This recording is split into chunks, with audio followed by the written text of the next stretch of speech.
बेटियों को बोझ मत समझो। एक रमेश नाम का युवक अपनी पत्नी रीमा के साथ रहता था। कुछ समय बाद रीमा गर्भवती हुई। दोनों बहुत खुश थे और भगवान से ही प्रार्थना करते थे कि हमको एक बेटा हो जाए। धीरे धीरे समय के साथ रीमा को एक बेटी हुई।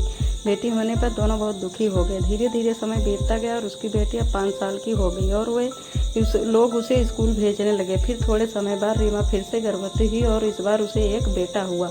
घर में सब लोग बहुत खुश हो गए और खूब धूमधाम किया। धीरे धीरे बेटे का जन्मदिन आ गया। तब बेटे का जन्मदिन भी अच्छे से मनाए। वो लोग बेटे से जी जान से प्यार करते थे, उतना बेटी से नहीं, क्योंकि उनको यही लगता था कि बेटी तो ससुराल चली जाएगी और मेरा बेटा तो मेरे बुढ़ापे का सहारा बनेगा और हमारी सेवा करेगा। इसीलिए वो लोग घर का सारा काम बेटी से कराते और बेटे से कुछ नहीं, बस बेटे का खाने पीने का बहुत ख्याल रखते। बेटे की गलती भी करने पर बोलते नहीं। समय के साथ बच्चे बड़े हो गए, शादी लायक हो गए। पिता ने जैसे तैसे बेटी की शादी कर दी। बेटी अपने ससुराल चली गई और थोड़े समय बाद बेटे के लिए सुंदर सी लड़की खोजकर उसकी भी शादी कर दी। फिर क्या था, बहू आ गई।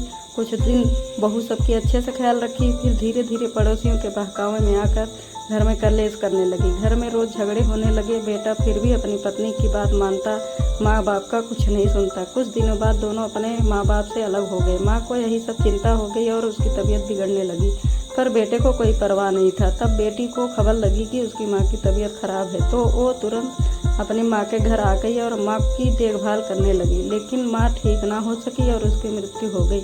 पर बेटा फिर भी देखने तक नहीं आया। बेटी से जो हो सका उसने किया और अपने पिताजी से बोली, पिताजी आप मेरे साथ मेरे ससुराल चलिए, मैं आपकी सेवा करूँगी।